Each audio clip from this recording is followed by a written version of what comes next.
our speaker today. So here we've got Kelly Drinnen here with us. Kelly is the Acting Education Coordinator for NOAA's Flower Garden Banks National Marine Sanctuary and has been teaching marine science as an informal educator for 35 years, including positions in education at Moody Gardens and SeaWorld of Florida. Her work with the sanctuary includes community events, presentations, conferences, teacher workshops, lesson development, social media, and the sanctuary's website, as well as collaborations with zoos and aquariums. She's also a certified scuba diver and has occasionally assisted with offshore research and monitoring activities. Kelly also has a bachelor's degree in Spanish with a minor in mathematics from James Madison University in Virginia. And with that, I'm going to pass this off to Kelly. You can go ahead and share your screen, Kelly, and we can get started.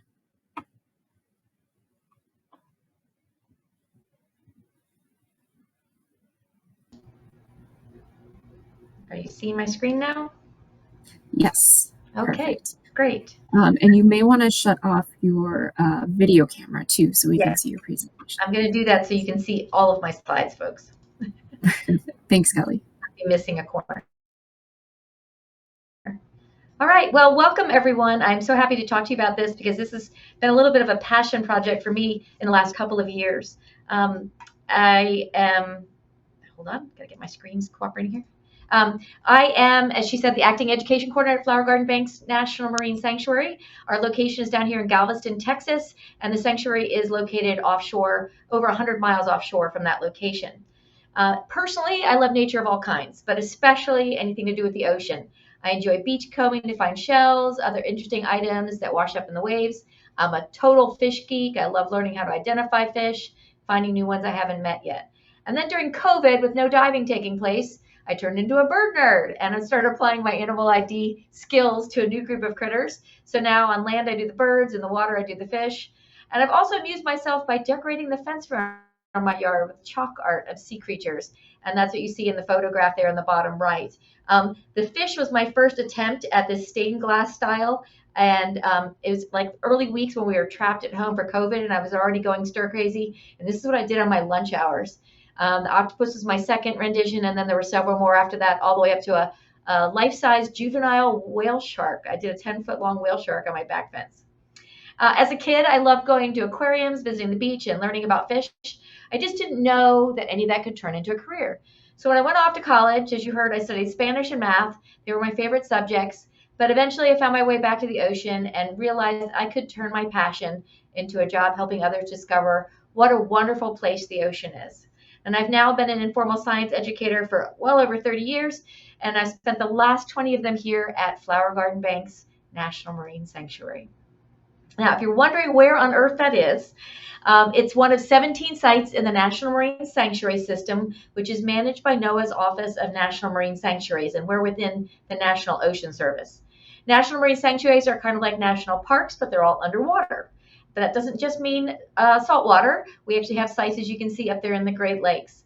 These sites protect important habitats, animals, historic artifacts, but they're all still places you can visit and enjoy, just like national parks.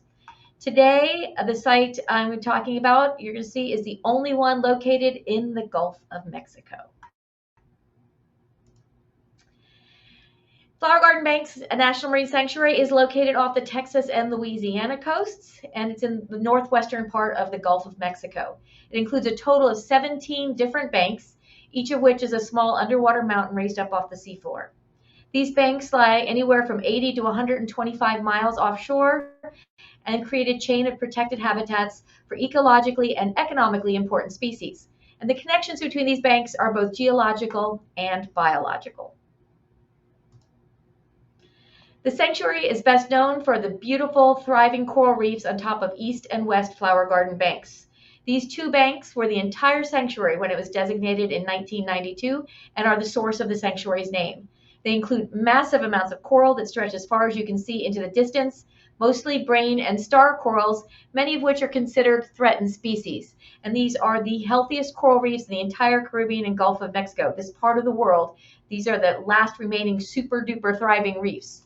There's also a coral reef at McGrail Bank, but it's deeper and not quite as extensive or well studied as the ones at East and West Flower Garden Bank. This reef is made mostly of blushing star coral, and you'll see that in the top right photo. It's a species not found in very large quantities anywhere else, but seems to be the predominant species at McGrail Bank, which also makes it special. But not every bank in the sanctuary has coral reefs. The shallowest part of Stetson Bank has what we call a coral community. In other words, it has some reef building coral, but not the entire place covered in reef building corals. There's not enough to actually form a full reef system, but there are a smattering of corals. Most of what you see are algae, sponges, and fire corals, and Stetson Bank was added to the sanctuary in 1996. Bright Bank and Geyer Bank, newer parts of the sanctuary, also have coral communities at their shallowest depths. And these and 12 other banks were part of a major expansion which took place in 2021. So our sanctuary is now a total of 17 different banks. The deeper areas of all 17 banks have fantastic mesophotic or middle light reefs. Very little light reaches these depths, but there must be some because we know algae grows there. And you'll also find bushy black corals, flexible octocorals, a lot of those fan-shaped corals that kind of move with the currents around them. And these provide great habitat for animals at the deeper depths of the sanctuary. Together, these 17 banks also provide a haven for Caribbean marine life in the northwestern Gulf of Mexico. You won't find all of the Caribbean species because we're just so far separated from most of the rest of the Caribbean, but you will find a very well-balanced subset. And the photographs you see here show a little bit of every animal grouping that we have out there. So we have this beautiful coral haven off the coast of Texas and Louisiana, but almost no one knows about it. What do you do to share a beautiful marine sanctuary with people who will probably never go there? Well, our first solution was photos. Photos can bring what's out there into land where people can see it. They've been a mainstay for helping people visualize the sanctuary for the past 30 plus years. Photos come from professional photographers who donate their images. They come from staff who've developed their craft over years of diving in the sanctuary. But the photos are what we use to tell the story. The photos are an art form. We use the photos for displays, presentations, websites, social media. And the more photos that get out there, the more people are fascinated by this astounding place. But it's not just the beauty. These images also allow us to teach about the reefs, what lives there, how it survives, and why it's important. This photo, for example, is from professional photographers Joyce and Frank Burek. They've been diving in this sanctuary hundreds, maybe even thousands of times over the last, I don't know how many years. But a photo like this lets us explain what is a coral. It's not just rock, but it's these squishy gumdrop-like polyps that build the reef. You get a really close look at those here. What species live there? Well, here's one example, a fish. This fish is actually only about 1 inch to 1.5 inches long. It's one of the tinier species you'll find in the sanctuary, but that tiny size gives us perspective on the size of these coral polyps. So again, we've got the science in there just in the content of a photograph. This photo is from a professional photographer, Jesse Canselmo, who's also been diving in the sanctuary hundreds to thousands of times. You look at a photo like this and go, what is it? Well, the brightly colored stuff on the reef, it's not coral, but sponge. It's another living animal. Reef-building corals are rather drab in color by comparison to the purple and red and orange sponges we have out there on the reef.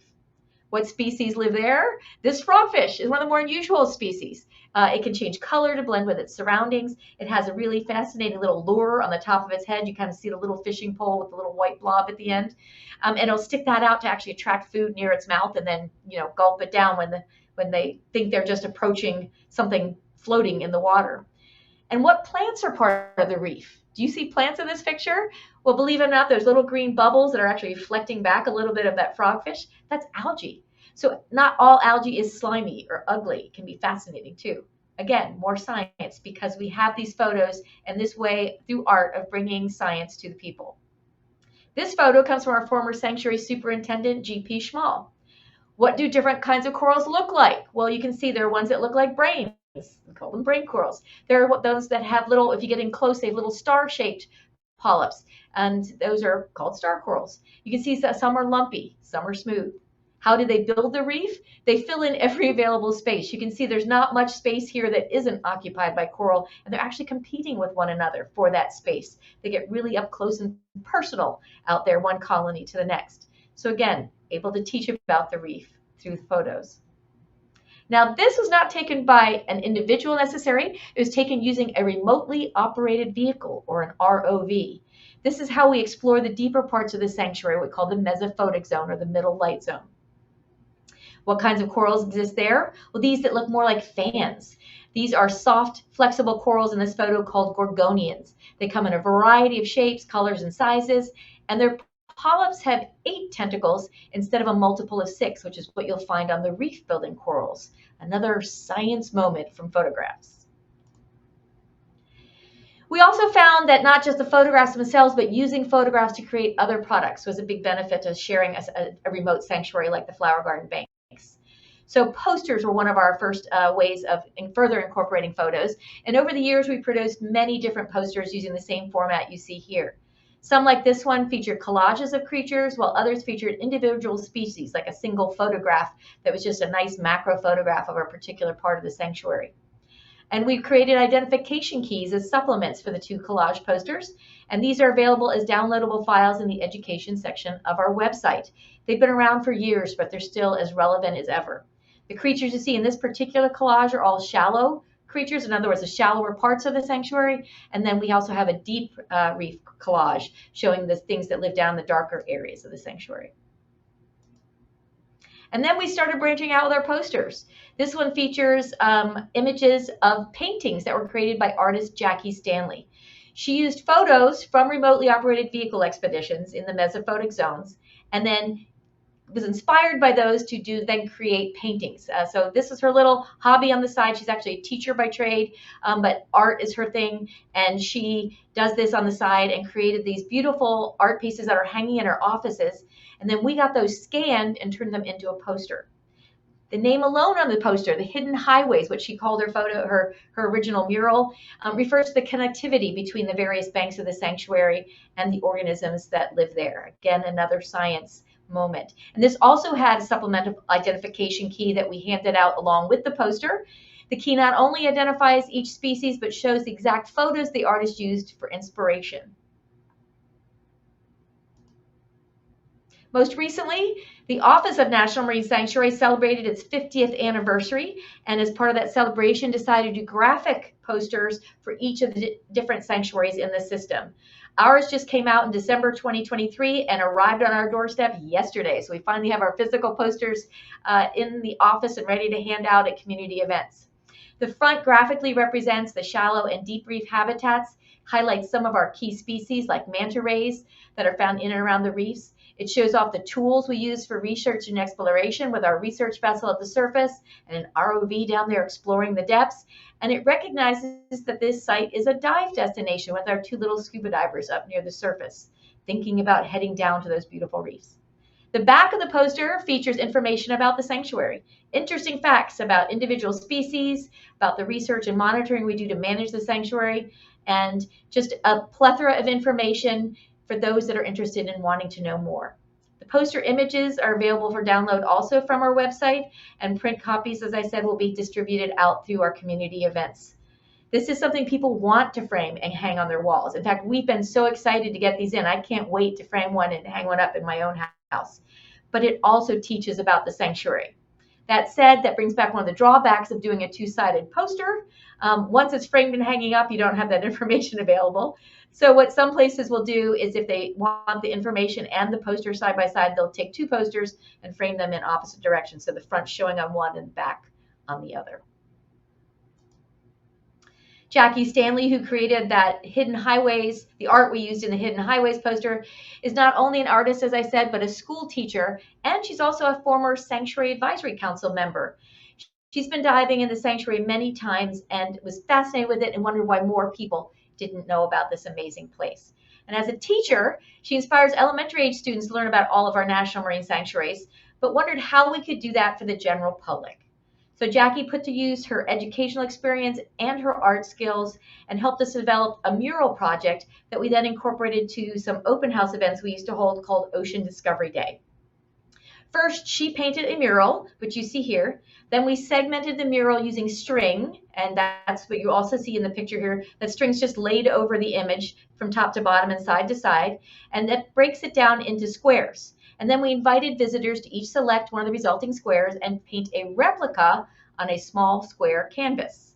While the visitors were painting, sanctuary staff circulated around the room, teaching people about what they were painting, and then photos of the species in the mural were also displayed on the walls all around them as they were working. Once all those pieces were dried, and we put them back together up on the wall to create a replica of the original mural, and voila, this is what you get. Now, it doesn't look exactly like the original. It does provide a little humor here and there, a little artistic license from our various participants, but we had kids from ages 3 and 4 on up to adults painting each of these individual squares. And the artist helped us in places where things didn't quite line up, helped us touch up things a little bit when it was done. But people were fascinated with this. So we brought it back year after year, a total of 6 more times at our different ocean discovery days, a different mural each year. And it wasn't enough. I mean, the people would show up at that doorstep first thing to actually get in there and paint the murals. And then we'd be done with painting all the different possible squares within just a couple of hours. And then by late afternoon, things would be dry and we'd have the finished reproduction mural up on the wall. We also turned this into a lesson plan. So it's called the Paint a Reef Mural lesson. It's on our website, provides step-by-step instructions how to do this yourself. We've had a few schools that have taken this on and tried it. We've done it sometimes at public events, redone this event, and using this original mural design. It's a great tool to teach about the creatures that live on a coral reef. Then we started getting artists coming to us from outside the sanctuary and wanting to represent the flower gardens in what they were doing. So in May 2021, artist Diane Sonnenberg contacted us about a commission she received to create a mural in the pediatric waiting area of a hospital and up in Houston, Texas. The hospital asked for a coral reef theme, and Diane somehow had heard of us and wanted to base her mural on the flower garden banks. So I worked directly with the artist to provide information about the reefs. I made species recommendations that would fit with the overall mural design. I consulted with Diane and watercolor artist Beatrice Baldwin as they created the paintings that would serve as the templates for the overall final mural. And the completed Treasures of the Gulf mosaic mural was installed in November 2021. You see the full mural here. It's in 3 different 4-foot by 6-foot mosaic panels. Nick, and you're not getting a close enough look, here's a little better image. This is the leftmost panel of that entire mural. This shows the incredible detail the artist was able to accomplish with a mix of ceramic tiles and fused glass. If you look here, these are Mardi Gras wrasses, and down in the middle bottom, that's with the 3 spots, that's a goatfish, spotted goatfish. And so they were able to really represent things that you could identify if you were knowledgeable about species of fish. I can name every single one of those, and I think they did a fantastic job. However, the artist did take some artistic license by adding sea fans, because one of the unique features of the flower garden banks is we don't have any soft corals in the diveable areas of the sanctuary. The typical shallow reef that you see sea fans and all those things that wave with the currents in and amongst the hard reef building corals, we don't have any of those softer corals. And so she added some because that's something people kind of expect in a reef. And she also added 2 non-sanctuary inhabitants. So I want you to type into the chat box if you see them, if you can find the 2 critters that actually don't belong on the Flower Garden Banks reefs, because she felt this would help kids make the connection to our reefs a little better. Can you spot them? Now, while I'm waiting for a few responses, let's see here. I am going to point out that we have, these are different kinds of angelfish here. These are juvenile angelfish. These are queen angelfish. These are blue angelfish. The 2 in the back is the queen angelfish in the front. And we have a French angelfish all the way to the far right. We've got a seahorse. We've got a yellow-tailed damsel. Like I said, spotted goatfish. You see the little octopus here, a brittle star, little cherub angelfish. Great, folks. I see what you're adding in there. It is the clownfish. Every kid knows Finding Nemo, right? Every kid can relate to clownfish, and yet there are no clownfish in the tropical Atlantic basins. So what she wanted to do was bring something that would automatically draw kids' attention and then help them see the bigger picture because of those. So again, artistic license, but an educational tool. But that wasn't the end. Once the mural was installed, Diane and Beatrice began the next part of their project, and that was creating a book for school-age children that describes the process of making the mural, so teaches them about the art and the techniques used, but also gives them information about the sanctuary's coral reefs. The artist gave each of the sea creatures in the mural their own names, and then after each name described the natural history. So I forgot to look up, but maybe it was Julie was the queen angelfish.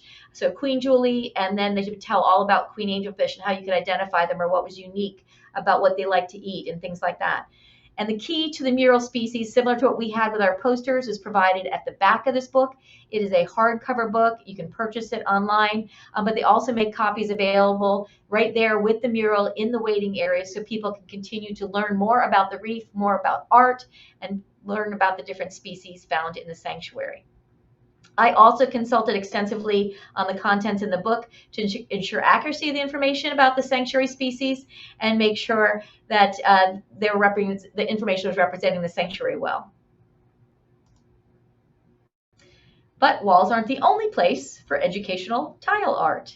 Here in Galveston, Texas, we have a big concrete seawall that runs miles and miles along the front edge of the island to protect it from huge storms.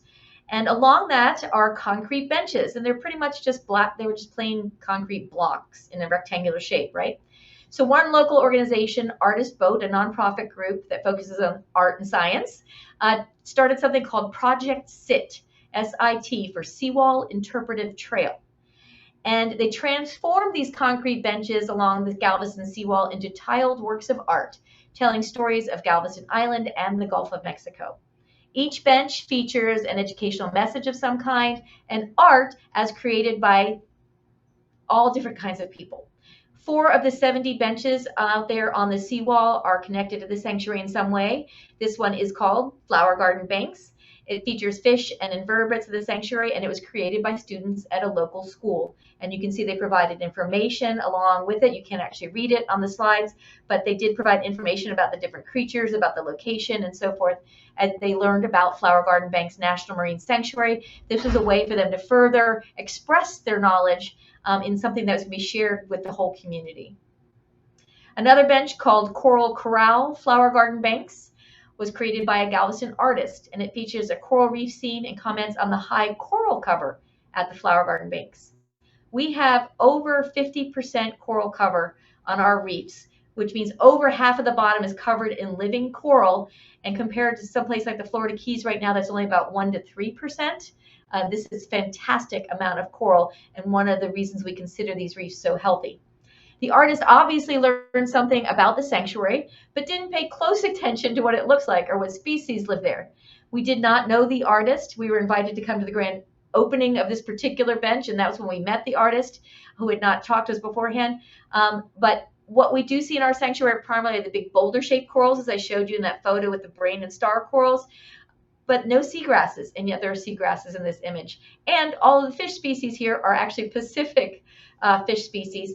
A lot of people don't differentiate that. So we look at this bench as an opportunity to teach people that, yeah, there are similar fish families, but that the species can be different from one basin to the next, and that our coral reefs are really unique from a lot of other coral reefs in many cases. So perhaps this was just another case of artistic license.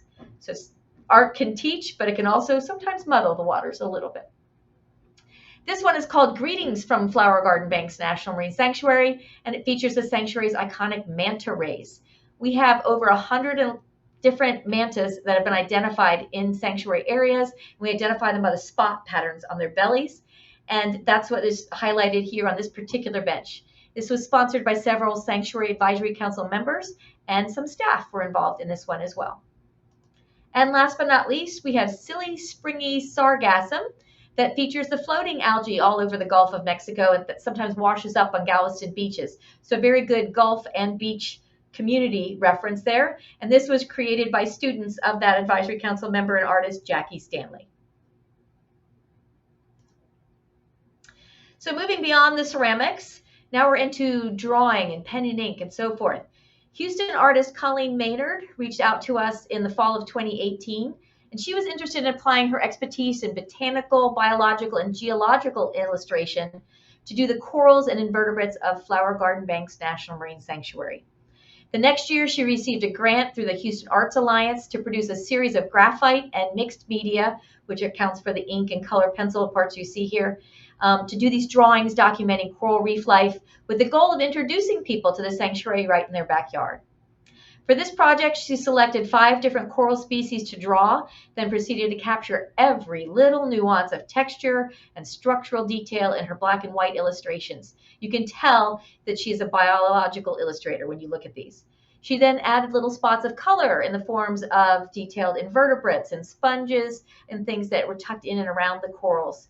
And along the way, sanctuary staff provided reference images and advice on species interactions. What you're looking at here is just one corner of one of her drawings because I really wanted you to see the incredible detail here. And again, I can teach you from this photo, from this drawing, actually. Each of those little circular places, that's the cup in the coral skeleton into which each of the polyps sits. So the polyps are the squishy animals that make the corals, and each of these cups or calyxes is where they live inside the coral skeleton that they build. And that's, they can pull themselves completely down in and pull in their tentacles like those and look like those little gumdrops you saw in that first photo, or they can have their tentacles extended and look more like a little miniature sea anemone. And the red creature here is a brittle star, one of the species that likes to crawl across the reef. In April 2022, local artist Epi Chad installed her Flower Garden Banks installation at Seawolf Park in Galveston, Texas.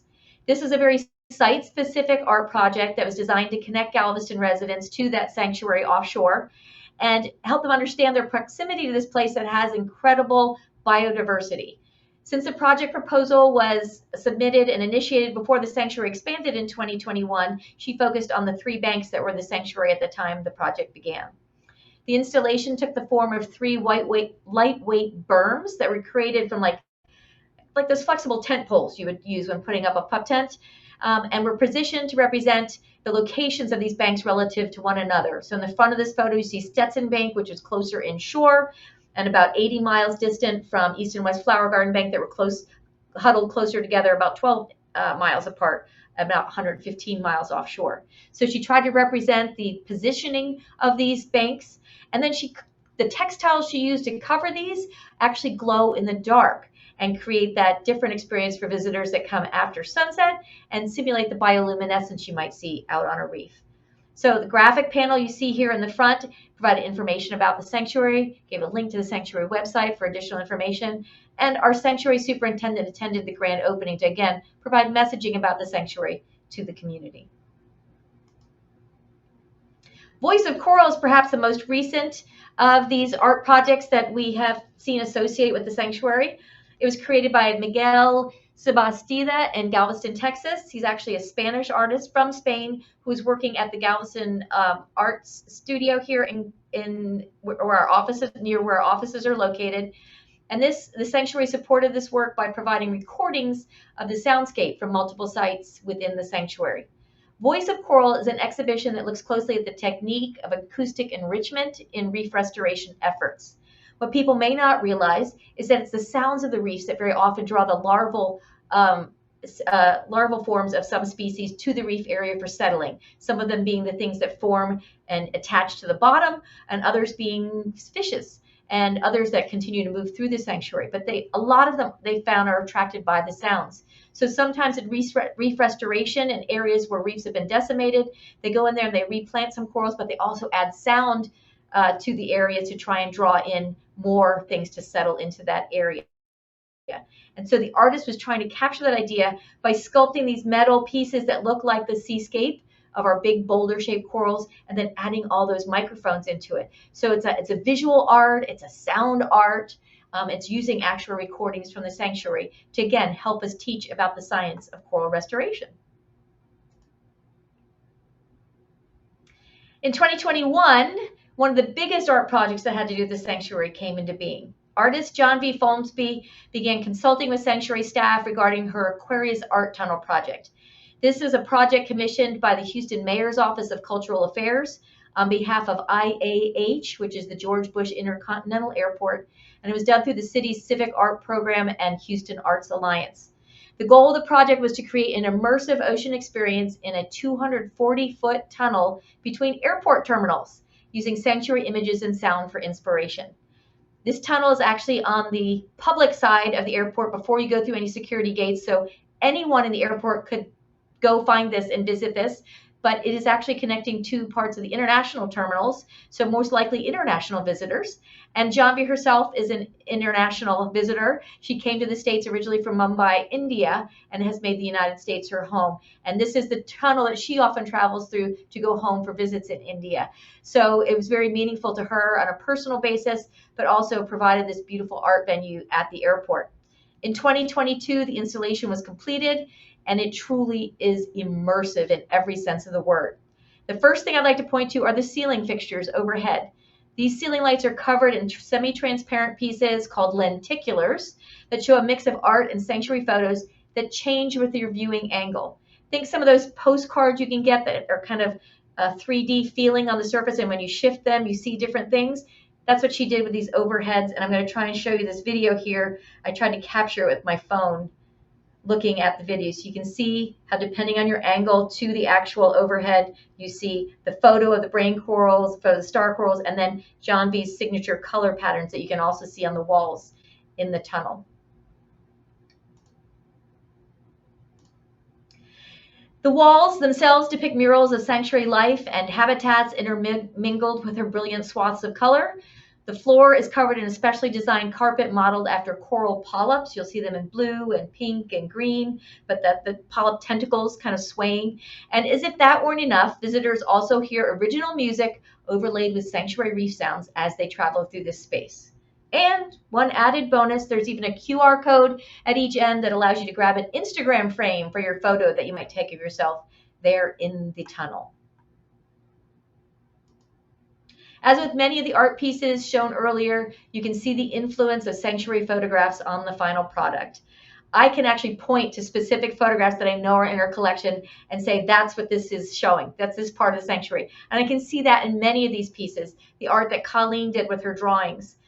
Just so many things that are photos. It all started with photos to bring that to life, to meaning to people here on land. And since its grand opening in November 30th of 2022, the Aquarius Art Tunnel has received national and international recognition. It's a 2023 National Mural Award for this part of the U.S., the Southwest.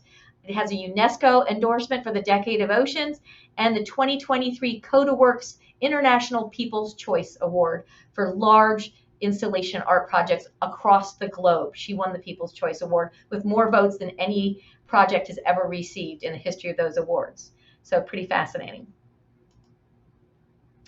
But honestly, it wasn't until 2022 when we started here at the sanctuary working on something we call the condition report.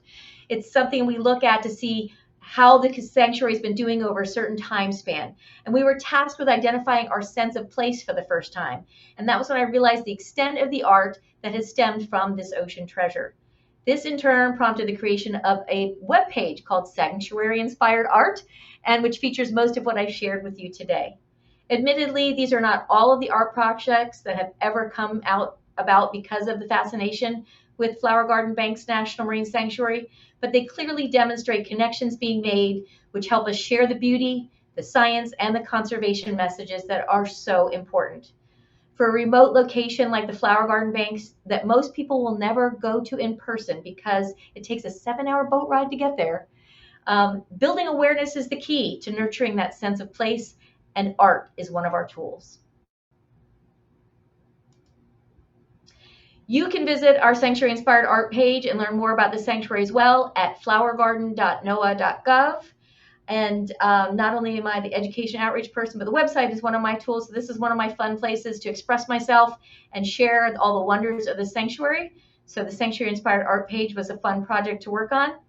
And if you're interested in keeping up with the latest activities and news from the sanctuary, we invite you to sign up for our Sanctuary Updates email list. And you can do this from the news section of our website. And you can also, of course, follow along with us on social media. We're currently on Facebook, Twitter, and Instagram. And with that, my friends, I conclude this wonderful story of art that as we've seen it in developing and increasing more and more, the more people learn about the sanctuary and get inspired by this place. This whale shark, as I said, was one of my COVID projects on my back fence.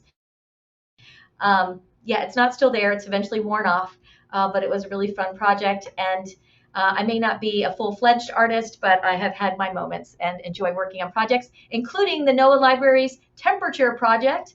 I'm not a knitter or a crocheter, but I do cross stitch, and I'm working on a project to show the temperatures out in the sanctuary throughout the course of all of 2024. And rather than highs and lows of each day, I am going to show the surface level and the reef level temperatures as we have instruments out there that will give us that information. And I'm just about to get started. I've got 2 months of data already from this year. I've plotted it out. I've picked my colors. I've picked my pattern. I'm ready to get started in this project. And so by the end of this year, I hope to have a cross-stitch project that can also help us teach about the sanctuary. Thank you. Kelly, thank you so much. This was so fantastic. I am going to put a link into the chat box right now that talks about that temperature project before I forget. But oh my gosh, I feel like I don't even know what to talk about here because every single piece of this artwork you mentioned is so amazing. And And I like I think said, it's safe to it took say an that official you're absolutely report to make us notice, you know? I mean, we knew right. about it, but when we started putting it all in one place is when we realized how much was out there. Absolutely. And just based on this chalk art, I think it's safe to say you're absolutely an artist. This is fantastic. So we do have one question in here. I am going to hop over to our questions slide right now. Our first question here, and this question says, I love all these examples and how different the styles are. Do you have any tips for incorporating art into education when the science is less charismatic, i.e., very data/numbers based? I think the temperature project is a great example because I had never thought about turning those numbers into art. And so when the temperature, they originally called it the temperature blanket project because people were knitting the different colors of temperatures for each day of the year. And it's kind of morphed into more than that now. And we have this whole group going on through the NOAA Central Library, and we're all working on different projects. And there's different patterns you can use and things. So I think you could do that with pen and paper. You could do that with graph paper. You don't have to necessarily be sewing and so forth. I would think there's different ways you can visually represent. I mean, even a graph can be artistic, right? And especially if you choose to make a pie graph and you add art to the sections to show what each of the sections mean as opposed to just color or something like that. I think there's lots of ways to do numbers. I think if you, I was surprised. A temperature project, I was ready to kind of create my own template and all those things.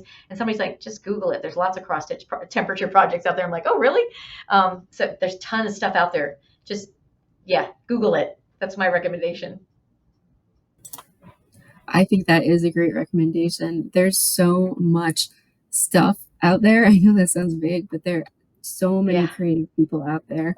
And I've Would found be, just in my own, like yeah. talking with people, the more you talk with people, like the more creativity just seems to grow out of that. And it seems like that's definitely the case with your projects, Kelly. Yeah. This idea I did for the chalk art came off of social media. I saw a teacher had posted something. They just did a rectangular box with tape on a surface, and then they crisscrossed it to make it look like a stained glass. And every kid got to color their own little section. And then they pulled all the tape off, and it looks like a stained glass window on a wall, right? And I'm like, certainly you can do that with other things. So yeah, look at what's out there and then see how else you can adapt it. That's awesome. I love that chalk art. That's so cool. All right, I'm going to get this off the screen. The next question we have, I love this question. It says, you talked about this a little bit and wondering if you can elaborate some more. How do you balance artistic license with scientific accuracy in an educational context? I think it depends on if it's your project. Like if you're the originator of the project, I think you should have full control over whether the content is accurate or not. If that's what you want. If you want something that's more abstract, that's up to you too. But a lot of these art projects I showed the second half of the presentation where artists came to us. They wanted to use us as the inspiration for what they were creating, but they wanted more information. They wanted us to help them be accurate. So it's not my place to say, you can't do that. That's not right. And so my job as the person coordinating these kind of collaborative educational efforts is to say, is there a good reason for this? You know, why is it you want that in there? To maybe just ask and make them think. I don't feel it's our place to ever say no. And when she said she was going to put clownfish in there, and this was why, I said, you know what, that makes good sense, because part of being a good educator is being a good interpreter. And you got to make those connections for people to things you are doing. So with that mural where they want to put clownfish in there, clownfish are not found here in the Gulf of Mexico. It's an opportunity to talk about invasive species if those were to become some. It's an opportunity to talk about how, yes, it's one big global ocean, but it's different basins and things are kind of separated by currents and temperatures and things like that, and they can disrupt if they end up in the wrong places. So at the same time, it's that hook. It's what's going to bring people to your stuff to learn more. And so I think artistic license can be really helpful with that. If she just did mounds of boulders or corals, that's not what a typical person thinks of as a coral reef. So she did a good job representing what we are and added some elements that help people to want to look in the first place to what they expect, and then they can learn more. So it's finding that balance. It's not to say no, it's to find a way to make it explainable and reasonable to what you're doing. But in the end, if the artist is the originator and they're just coming to you for advice and consultation, that's all you can give them. They have the final say. So it's a balance. Thank you so much, Kelly. I'm not seeing any more questions come in, but I do have one last question that I would love to ask you. You are absolutely an artist and creative person. Something that I know I struggle with, and I think a lot of creative people do too, is that we experience like these dips in creativity when you're feeling a little less inspired.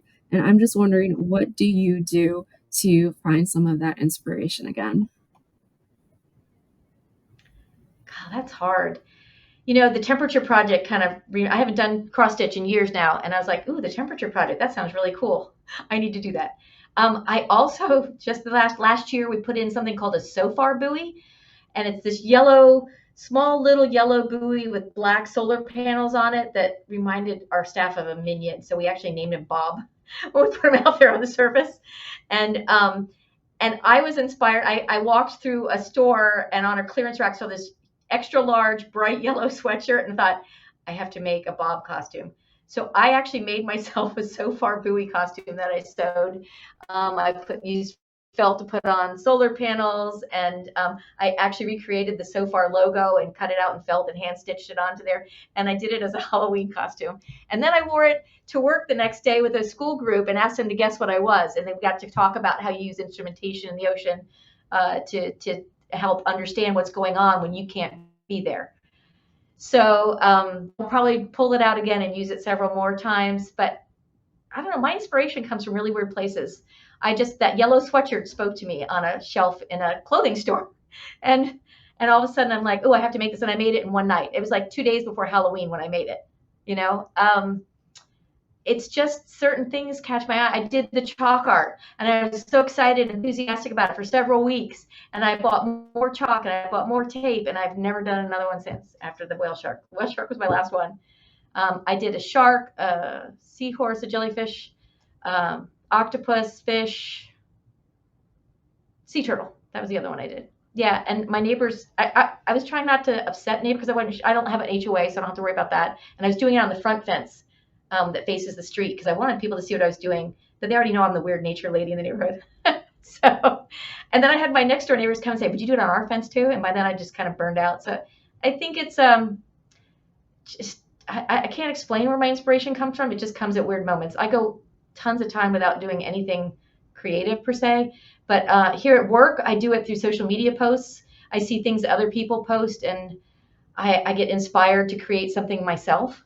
So yeah, it's just all sorts of little places. And if it inspires you, do something with it. Thank you so much, Kelly. I think that's a fantastic answer. It just comes from everywhere. And I think it's safe to Yeah. say that you're not the weird nature lady, you're the cool nature lady. I think that's more accurate.